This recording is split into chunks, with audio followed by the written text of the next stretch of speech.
පන්තක භාතිය සිරිවර්ධන. ගල්මංකඩ වලව්ව නවකතාව මගේ තුන්වෙනි පොත.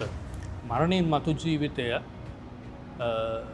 පුනර්භවය, පුනරුත්පත්තිය, කර්මඵලය වැනි කාරණා ගුප්ත කාරණා විදිහට තමයි සලකන්නේ.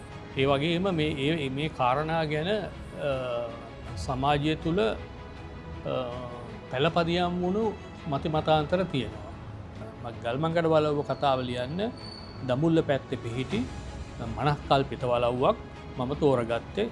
ඉතාම වැදගත් ප්‍රභූ පවුලක් හිටියා. ඒ පවුලේ දියණියට ඉතාම සාහසික අපරාධයක් සිද්ධ වෙනවා.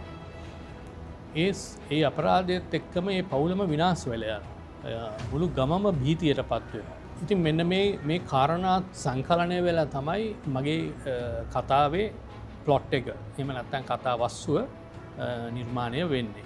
කතාව අතීතයත් වර්තමානයත් අතර දෝලනය වෙමින් යන ආකෘතියක් තියෙන්නේ.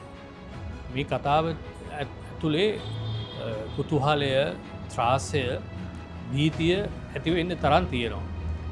මම හිතනවා පාඨකයෝ මේ පොත ආදරයෙන් වැළඳගෙන කතාව රස විඳී කියලා.